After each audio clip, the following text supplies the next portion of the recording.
Hello friends, तो how are you? I hope you are fine and your preparation to crack your 12th class board exam is also good. तो दोस्तों, आज का जो wonderful session होने वाला है वो होने वाला है क्लास 12th का इंडियन इकोनॉमी का चैप्टर नंबर 3 की अपन बात करेंगे। तो आप चैप्टर का नाम क्या था? एग्रीकल्चर, इंडस्ट्री और ट्रेड के बारे में। इसके अंदर अपन पढ़ेंगे कि गवर्नमेंट ने क्या क्या एक्शन लिया था जिससे कि अपना जो तीनों सेक्टर है ना वो ग्रोथ कर सके। तो फर्स्ट ऑफ ऑल इसका जो बेसिक पार्ट था वो मैंने अपलोड कर दिया था मेरे यूट्यूब चैनल पे। आई होप कि आपने वो देख लिया होगा और वहाँ तक आपको कोई भी डाउट नहीं होगा। अब बात करते हैं अपन सेकंड पार्ट के अंदर। तो इसके बारे में आज क्या बताओगे सर? तो इसके बारे में अपन आज बात करेंगे कि एग्रीकल्चर और लैंड रिफॉर्म के बारे में। एग्रीकल्चर और लैंड रिफॉर्म के बारे में, मतलब एग्रीकल्चर के बारे में थोड़ा बेसिक अपन ने पढ़ लिया था। अब बोलेंगे कि गवर्नमेंट ने क्या रिफॉर्म्स इंट्रोड्यूस कर रखे थे। तो अब बात करते हैं कि पहले तो अपन पढ़ेंगे कि लैंड रिफॉर्म क्या होता है। लैंड रिफॉर्म क्या होता है? तो फर्स्ट ऑफ ऑल देखो, एक एमसीक्यू बन के आता है आपके पेपर के अंदर कि land reform is also known as institutional reform. Land reform को अपन क्या बोलते हैं? इंस्टीट्यूशनल रिफॉर्म्स बोलते हैं।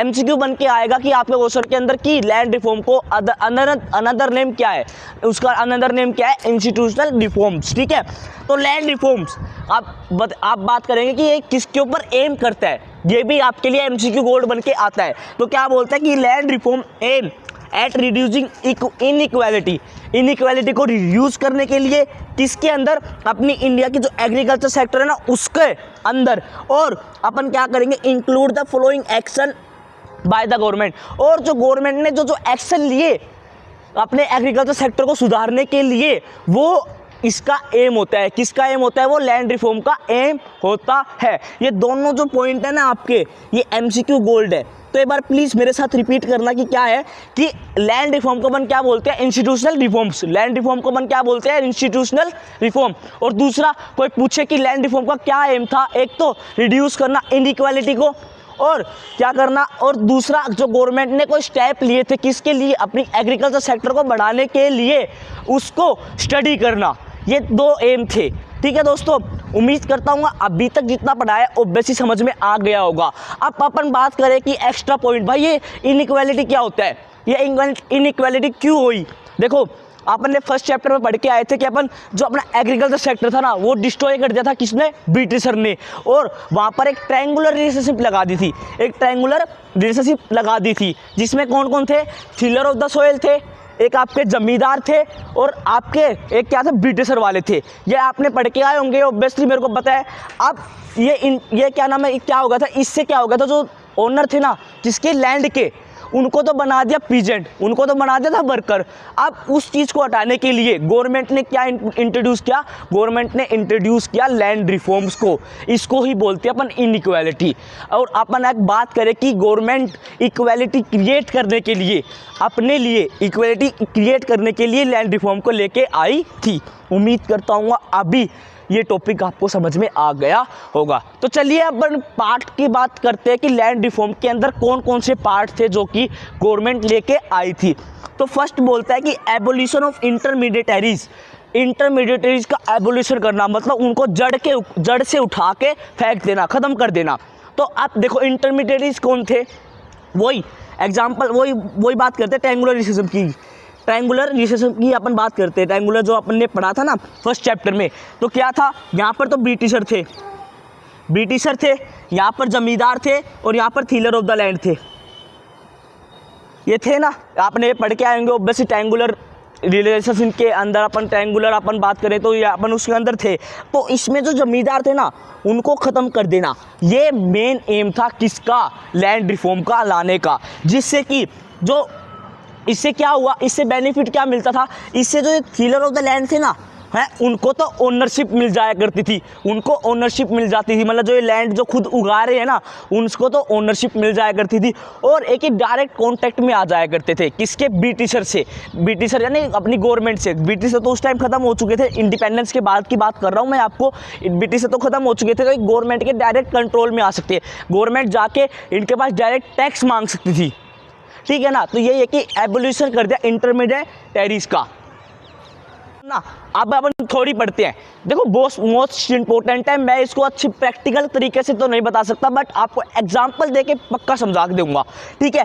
तो प्लीज़ अपनी बुक निकाल लो, और जो मेरे साथ अगर नोट्स बना रहे हैं तो वो प्लीज़ अपने नोट्स भी बना सकता है साथ के साथ, या फिर आप बुक निकाल लो, बुक के अंदर जो जो मैं पॉइंट बताऊँ आप उसको प्लीज़ हाईलाइट कर देना, एडिशनल लगे तो प्लीज़ आप लिख ले ना। तो चलो क्या बोलते हैं एवोल्यूशन ऑफ इंटरमीडिएटरीज का, एवोल्यूशन ऑफ इंटरमीडिएटरीज का। तो क्या intermediaries are the person who is between the state and actual tiller of the soil properly known as जमींदार। तो क्या इंटरमीडिएटरीज वो पर्सन थे, वो पर्सन की ये वाले जमींदार वाले पर्सन, जो कि एक तो एक्चुअल मतलब गवर्नमेंट और आपके थीलर ऑफ लैंड के बीच में जो बंदा था ना उसको बोला जाता था जमींदार, उसको बोला जाता था जमींदार। तो उसको एब्लोइश कर देना, उसको बिल्कुल की बिल्कुल ख़त्म कर देना, ठीक है। और क्या हुआ, owner right was given to those who actually cultivated the soil.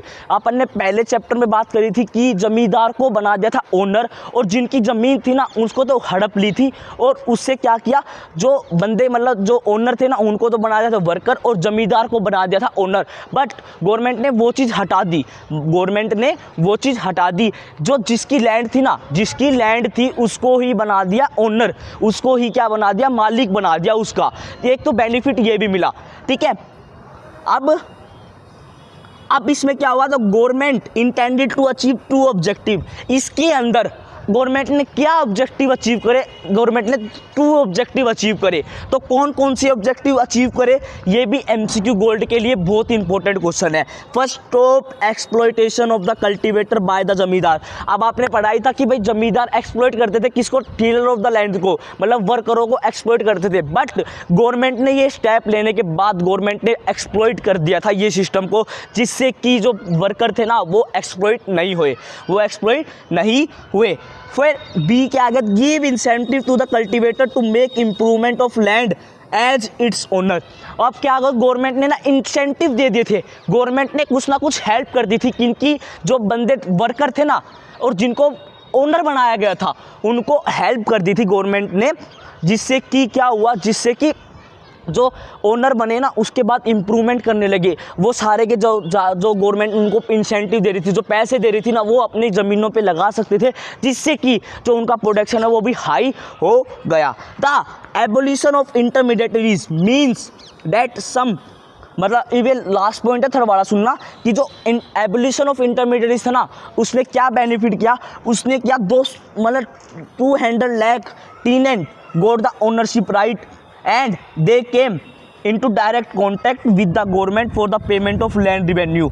अब जो गवर्नमेंट ने जो ये क्या नाम है आपको बताया ना कि फर्स्ट वाला point, in abolition of intermediaries लगाने के बाद गवर्नमेंट के क्या हुआ, गवर्नमेंट को ना एक बेनिफिट मिला, जिससे कि 200 लाख पीपल, 200 लाख जो बंदे थे ना अपने क्या नाम है इसके अंदर इंडिया के अंदर, उनको एक ओनरशिप का हक मिल गया, उनको एक ओनरशिप का हक मिल गया, जिससे कि वो एक डायरेक्ट कॉन्टैक्ट में आ गए थे किसके, गवर्नमेंट के। और बेस्ट गवर्नमेंट भी डायरेक्ट कॉन्टैक्ट में आ गई थी उनके ओनर ऑफ द सोइल, या फिर अपन कह सकते हैं कि फार्मर के डायरेक्ट कॉन्टैक्ट में आ गई थी, जिससे कि वो टैक्स सीधा गवर्नमेंट के जिससे कि वो गवर्नमेंट फार्मर के पास आते और ऑब्वियसली डायरेक्ट टैक्स खरीद लेते थे, मतलब टैक्स ले लिया करते थे।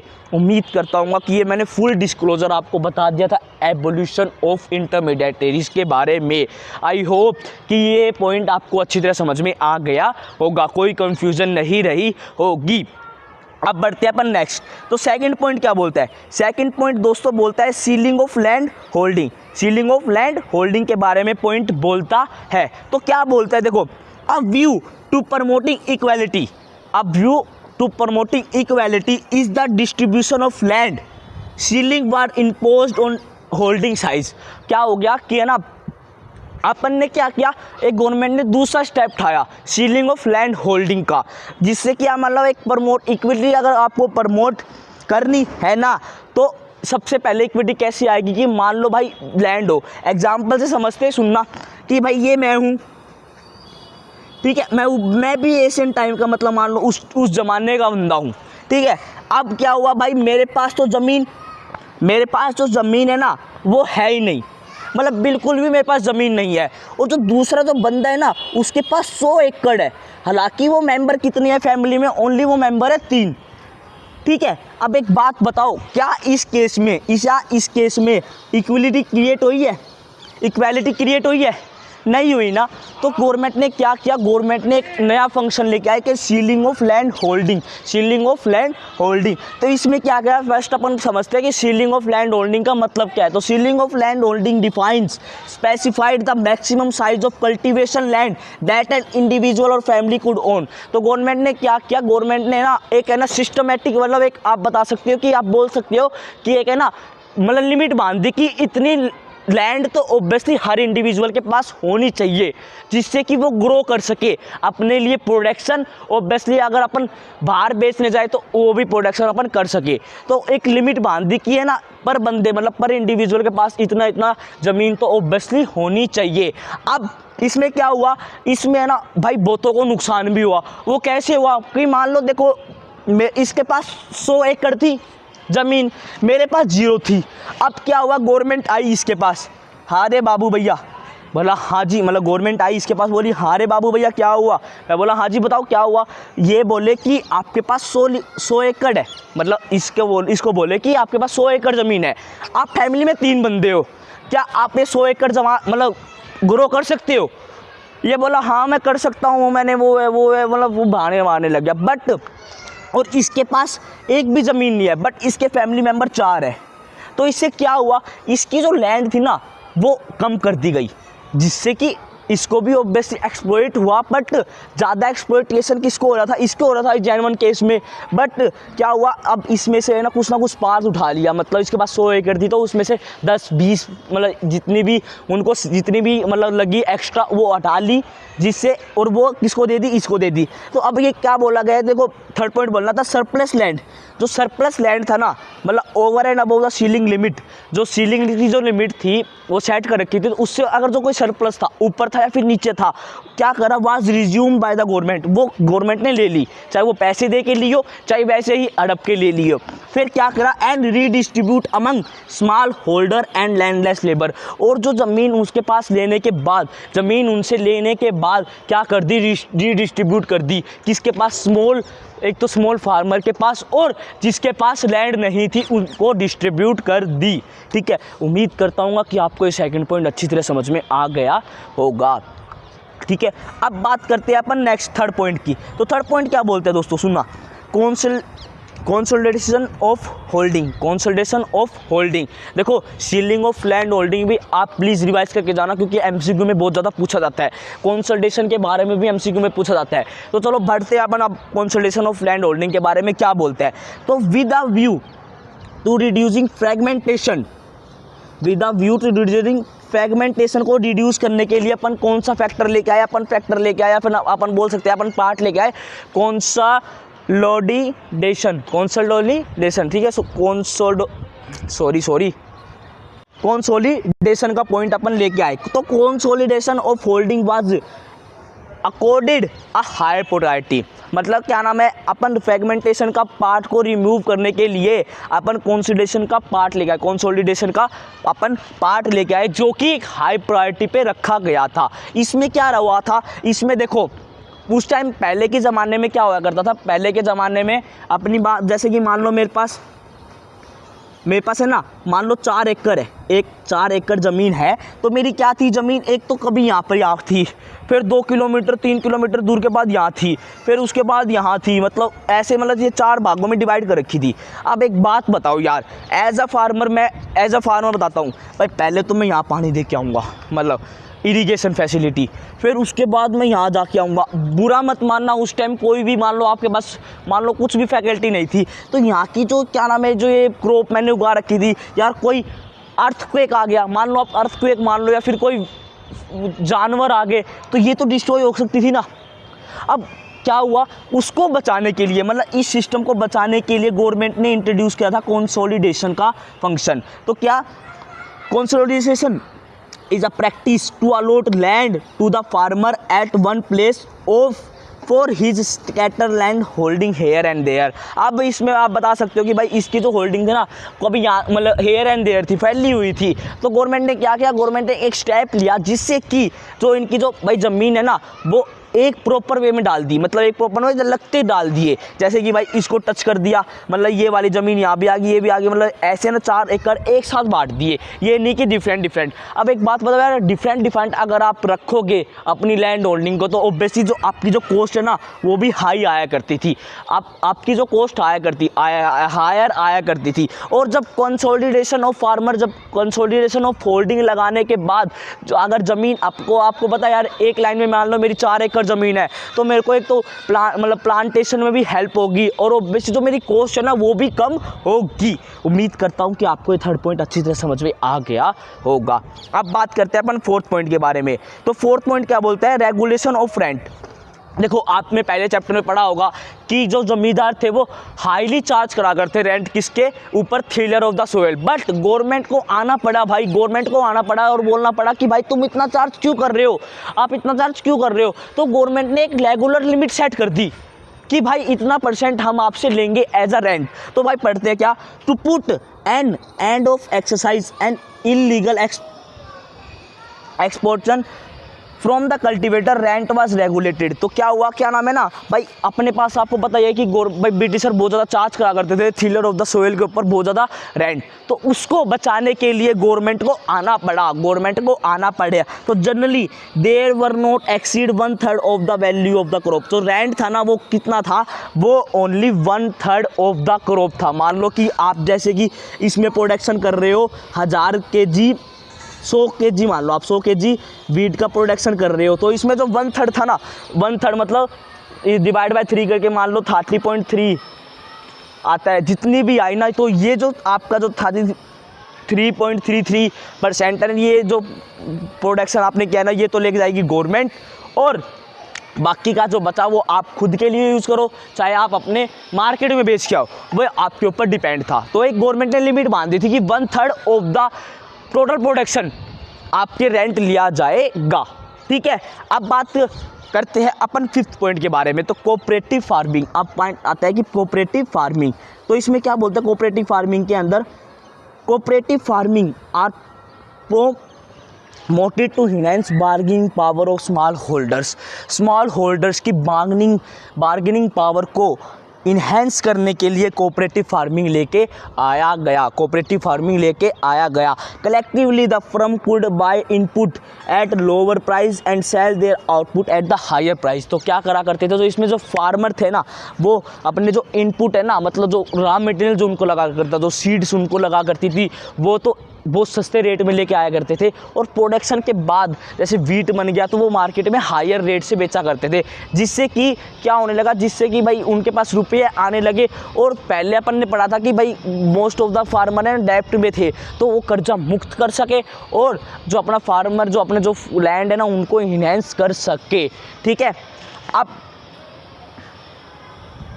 चलो भाई, जहाँ तक मैंने समझाया अभी तक आपको लैंड रिफॉर्म के बारे में अच्छी तरह समझ में आ गया होगा। और आपको अगर वीडियो अच्छी लगे तो प्लीज़ भाई लाइक कर दो, और ऑब्वियसली कमेंट भी करना, ठीक है, और शेयर भी करते रहना, ठीक है दोस्तों, प्लीज़ सपोर्ट अस। तो अब बात करेंगे अपन नेक्स्ट टॉपिक उठाएंगे कि टेक्निकल रिफॉर्म। तो देखो, लैंड रिफॉर्म के बारे में अपन ने स्टडी कर ली, अब अपन स्टडी करेंगे टेक्निकल रिफॉर्म्स के बारे में। तो उसके अंदर क्या क्या आता है कि सर उसके अंदर तो बता दो क्या क्या आता है। HYV टेक्नोलॉजी आती है उसके अंदर, और ग्रीन रिवोल्यूशन भी आता है। MCQ गोल्ड आपसे पूछ सकते हैं कि दोस्तों स्टूडेंट्स आपसे ये पूछ सकते हैं कि टेक्निकल रिफॉर्म के अंदर कौन कौन से इंस्ट्रूमेंट आते हैं या फिर कौन कौन से पार्ट आते हैं। तो आप फर्स्ट पार्ट बोलोगे क्या? HYV सीड्स आती है, मतलब HYV टेक्नोलॉजी आती है, और दूसरा आता है अपने पास ग्रीन रिवोल्यूशन, ठीक है, या फिर एक पॉइंट ये दे देगा, दूसरा पॉइंट ग्रीन रिवोल्यूशन दे देगा, तीसरा बोथ ऑफ दिस, तो फोर्थ नन ऑफ दिस। तो दोस्तों आपको टिक करके कौन सा आना है? Both of this. तो चलो आज अब ये अपन पढ़ेंगे बेसिक पार्ट के बारे में अपन डिस्कस करेंगे। तो क्या बोलते हैं? The problem of low productivity was tackle by the way of technical reforms. आप देखो, एग्रीकल्चर सेक्टर खराब हो रखा था, प्रोडक्शन भी नहीं करता था। अब ये जो लो प्रोडक्टिविटी का जो कॉन्सेप्ट था ना, उसको किसने टैकल करा था? उसको टैकल करने वाला कौन था? उसको टैकल करने वाला था अपना टेक्निकल रिफॉर्म्स उसको टैकल करने वाला था।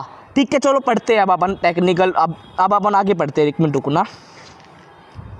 हाँ अब सुनो, these reform evolve around HYV seeds. ये जो रिफॉर्म्स है ना वो इवोल्व करते थे किसके ऊपर? HYV सीड्स के ऊपर, ठीक है। Use of HYV seeds along with technical fertiliser. अब इसमें क्या हुआ, अपन है ना HYV सीड्स किसके साथ साथ यूज़ करते थे? फर्टिलाइजर के साथ, इंसेक्टिसाइड के साथ, पेस्टिसाइड के साथ अपन यूज़ करते थे, जो कि सस्टेनेबल सब्सिस्टेंस राइज करता था किसके लेवल को? अपने एग्रीकल्चर के लेवल के आउटपुट को इंक्रीज करता था, ठीक है। आप दोस्तों प्लीज़ मेरे साथ साथ पढ़ना ग्रीन रिवॉल्यूशन क्या होता है। देखो इसमें एडिशनल पॉइंट उठा रखे हैं मैंने, आपकी बुक में भी नहीं है, प्लीज़ राइट डाउन करना मेरे साथ साथ। तो क्या बोलता है ग्रीन रिवॉल्यूशन? तो क्या द टर्म ग्रीन, ग्रीन का मतलब था क्रॉप्स, ग्रीन का मतलब था क्रॉप्स, ठीक है। द टर्म रिवॉल्यूशन, रिवॉल्यूशन किसको रेफर करता था? स्प्रेड मतलब सिग्निफिकेंट राइज। तो ग्रीन रिवॉल्यूशन का टोटल मतलब क्या था कि क्रॉप का राइज होना, या फिर अपन बोल सकते हैं क्रॉप प्रोडक्शन को राइज करना, ठीक है। ये था मतलब किसका? ग्रीन रिवॉल्यूशन का राइज करना, ये ग्रीन रिवॉल्यूशन का मतलब था, ठीक है। अब पढ़ते हैं अपन आगे नेक्स्ट पॉइंट क्या? Third, green revolution was introduced by MS Swaminathan in 1965। जो ग्रीन रिवोल्यूशन का टॉपिक कौन लेके आया था? ग्रीन रिवोल्यूशन का टॉपिक लेके आया था MS स्वामीनाथन, MCQ गोल्ड। और प्लीज़ आप है ना इसको राइट डाउन कर लो, क्योंकि आपकी बुक के अंदर भी नहीं दे रखा ये टॉपिक। और कब लेके आए थे? 1965 के अंदर लेके आए थे। और in 1965 policy was form for green revolution. और 1965 के अंदर तो MS स्वामीनाथन ने ग्रीन रिवॉल्यूशन लेके आए, प्लस उसके साथ साथ जो ग्रीन रिवॉल्यूशन की जो पॉलिसी थी ना वो भी इंट्रोड्यूस हो गई थी 1965 के अंदर। जितना भी पढ़ाया है समझ में आ रहा है ना? हाँ मेरे को पता है यार, आ रहा होगा। इन द ईयर 1967 और 1968 वो पॉलिसी और वो रूल रेगुलेशन, या फिर वो आप बोल सकते हो ग्रीन रेगुलेशन लगाने के बाद क्या हुआ? 1967 और 1968 के मतलब इसके मतलब वन पीरियड ऑफ टाइम के अंदर जो अपना जो प्रोडक्शन था ना वो इंक्रीज़ हो गया 25% इंक्रीज़ हो गया। मतलब कि जैसे कि एग्जांपल करें कि भाई मैं पहले 100 यूनिट्स मतलब 100 मान लो 100 kg ग्रेन प्रोड्यूस करा करता था। अब उसके अंदर मैंने क्या करा? उसके अंदर मैंने ग्रीन रेवोल्यूशन मतलब आप बोल सकते हो, या फिर मैंने बोल सकता हूँ कि HYV सीड्स लगाए, मैंने फर्टिलाइज़र किया, मैंने पेस्टिसाइड्स लगाए, और मैंने सब कुछ जो मेरे प्रोडक्टिविटी को आगे बढ़ाया करते थे मतलब राइज करा करते थे, मैंने वो सारे पॉइंट लगाए। इसके बाद जो मेरे को प्रोडक्शन हुआ ना वो कितना हुआ? 125 kg। तो ऑब्वियसली ये एक गुड इफेक्ट है, ये एक गुड इफेक्ट है किसके ऊपर है? कि आप बोल सकते हो पॉजिटिव इफेक्ट है अपनी इकोनॉमी के ऊपर, ठीक है। अब भाई और ग्रीन रिवॉल्यूशन ने क्या हेल्प करी? ग्रीन रिवॉल्यूशन ने हेल्प करी कि इंडिया बिकेम सेल्फ सफिशिएंट। अपन ने topic obviously planning of the India के अंदर पढ़ा था, फर्स्ट 5 प्लान के अंदर सेल्फ सफिशिएंट का मतलब समझा था। उम्मीद करता हूँ कि आपको पता होगा, बट मैं फिर भी रिपीट कर देता हूँ। सेल्फ सफिशिएंटी का मतलब क्या था कि अपन किसी दूसरी कंट्री के ऊपर डिपेंड ना हो, किसके लिए? फूड्स के लिए। तो अब ग्रीन रिवॉल्यूशन जब आ गया अपने इंडिया के अंदर तो अपना ऑब्वियसली प्रोडक्ट बढ़ने लग गया, अपना जो आउटपुट था वो बढ़ने लग गया, जिससे कि जो सेल्फ सफिशिएंटी था ना वो भी कॉन्सेप्ट क्लियर हो गया। या फिर अपन बोल सकते हैं कि सेल्फ सफिशिएंट भी अपनी इंडियन इकोनॉमी होने लग गई, जिसके अंदर प्रोडक्शन के अंदर of food grain and successfully broke the vicious cycle of agriculture stagnation. जो एग्रीकल्चर स्टैग्नेंटेशन की जो साइकिल थी ना उसको भी ख़त्म कर दिया किसने? ग्रीन रिवॉल्यूशन ने। भाई अगर मान लो टॉपिक आ जाए ग्रीन रिवॉल्यूशन का चैप्टर के, अगर क्वेश्चन के अंदर 4 या 5 मार्क्स का जितने मैंने टॉपिक कराए ना, प्लीज़ आप उसको ऐसे ही इम्प्लीमेंट करके आना। और भाई जिसको नहीं मतलब भाई जो स्क्रीनशॉट लेना चाहता है वो ऑब्वियसली ले सकता है, कोई दिक्कत नहीं है, बट जैसे मैंने बताया ना आपको प्लीज़ वैसे ही करके आना, जैसे मैंने लिखा है ऑब्वियसली वैसे प्रेजेंट करके आना। ऑब्वियसली कोई भी मार्क्स डिडक्ट नहीं कर सकता आपका। चलो तो अब अपन पढ़ते हैं element of HYV technology. Element of HYV technology के बारे में अपन स्टडी करते हैं। तो आर यू रेडी? हाँ मेरे को पता है। और भाई प्लीज़ ये मत सोचना कि वीडियो बड़ी है, भाई कॉन्सेप्ट समझ में आना चाहिए चाहे वीडियो कितनी ही बड़ी हो, ठीक है। और अब बात करते हैं HYV टेक्नोलॉजी के बारे में। तो HYV टेक्नोलॉजी क्या बोलती है भैया, समझा दूँ। हाँ ठीक है, इसमें फर्स्ट बोलते हैं HYV सीड्स को यूज़ करना, यूज ऑफ HYV सीड्स को यूज़ करना। तो since 1965 high yielding variety MCQ gold HYV seeds का मतलब क्या होता है, फिर HYV के फुल फॉर्म क्या होती है, high yielding variety seed start replacing the conventional variety, मतलब जो है ना HYV सीड्स यूज़ होने लग गए अपने प्रोडक्शन के लिए। HYV seeds gain popularity of wheat, bajra, rice, मेज, ज्वार एंड कॉटन इन पर्टिकुलर। जो HYV सीड्स थे ना वो किसके अंदर पॉपुलैरिटी गेन करने लग गए, मेरे साथ रिपीट करना, एक तो व्हीट, एक राइस, एक मेज और एक आपका ज्वार और एक आपकी कॉटन के अंदर प्रोडक्टिविटी इंक्रीज करने लग गए, या फिर आप बोल सकते हो कि पॉपुलैरिटी गेन करने लग गए थे। In this seeds we led to a sustainable rise in agriculture output. इस सीड को यूज़ करने के बाद जो अपना आउटपुट बनाना एग्रीकल्चर के अंदर वो बहुत ही ज़्यादा बना और अपन बोल सकते हैं कि प्रोडक्शन ज़्यादा होने लग गया था। उम्मीद करता हूँ कि आपको ये एलिमेंट ऑफ HYV सीड्स का first point, use of HYV seeds का अच्छी तरह एक्सप्लेनेशन मिल गया है और आपको अच्छी तरह समझ में आ गया होगा। अब बढ़ते हैं नेक्स्ट सेकंड पार्ट के अंदर। तो ये सेकंड पार्ट क्या बोलते हैं, सुनना मेरे साथ।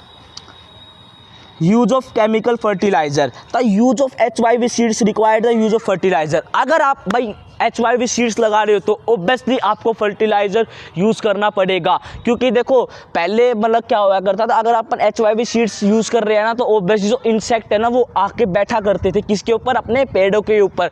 उस चीज़ को भगाने के लिए या फिर इंसेक्ट को ख़त्म करने के लिए अपन को केमिकल का यूज़ करना पड़ता था। और आज के दिन तो है ना ऑब्वियसली ऑर्गेनिक फार्मिंग बहुत कम हो गई है, नॉन ऑर्गेनिक फार्मिंग जैसे HYV सीड्स का यूटिलाइजेशन बहुत ज़्यादा होने लगा है सभी क्रॉप्स के अंदर। ऑर्गेनिक फार्मिंग बहुत ही कम हो गई है, बट डो नॉट वरी, इतनी इफेक्ट नहीं करती, ठीक है। The use of HYV increase, so did the use of chemical fertilizer. अगर अपन जितना ज़्यादा HYV सीड्स यूज़ करेंगे ना ऑब्वियसली उसके साथ साथ अपन को HYV मतलब केमिकल फर्टिलाइजर आपको यूज करना ही पड़ेगा, ठीक है। उम्मीद करता हूँ सेकंड पॉइंट आपको अच्छी तरह समझ में आ गया होगा यूज ऑफ केमिकल फर्टिलाइजर के बारे में। तो अब बात करते हैं अपन थर्ड पॉइंट के बारे में। तो थर्ड पॉइंट क्या बोलते हैं, use of insecticides, pesticides for production. को प्रोडक्शन के लिए अपन को क्या यूज़ करने पड़ेंगे, इंसेक्टिसाइड्स एंड पेस्टिसाइड्स। तो क्या बोलते हैं, along with the fertilizer the use of HYV seeds also require the use of pesticides to protect the crop against pest and disease. तो भाई अगर अपन HYV सीड्स को यूज़ करा करते थे ना तो ऑब्वियसली डिजीज़ कैरी करना एक मतलब मेन आप बोल सकते हो कि उसका एक नेगेटिव इम्पैक्ट था। HYV सीड्स अगर अपन यूज़ करते हैं तो ऑब्वियसली डिजीज़ लगना मतलब वो पेड़ नष्ट हो जाना, तो ये भी इम्पैक्ट हुआ करता था। इसको बचाने के लिए अपन किसका यूज़ करा करते थे, पेस्टिसाइड्स का यूज़ करा करते थे, जिससे कि जो अपनी क्रॉप है ना वो बच जाए और डिजीज़ होने से भी बच जाए। 14 central plant protection centre MCQ gold was setup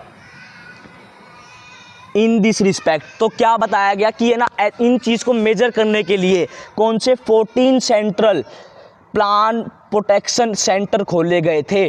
14 मतलब फिफ्थ आप बोल सकते हैं 14 है ना अपने सेंट्रल प्लांट प्रोटेक्शन सेंटर है ना गवर्नमेंट ने खोले थे जो कि अपनी जो क्रॉप है ना उसकी जांच करने के लिए। For the crop protection integrated pest management programme were adopt along with the adoption of HYV technology. तो क्या हुआ, क्रॉप की प्रोटेक्शन करने के लिए अपन ने क्या खोला था, एक integrated pest management programme. Integrated pest management programme अपन ने खोला था जिससे कि जो अपनी क्रॉप है ना वो प्रोटेक्ट हो सके। ये भी MCQ गोल्ड है दोस्तों, ठीक है।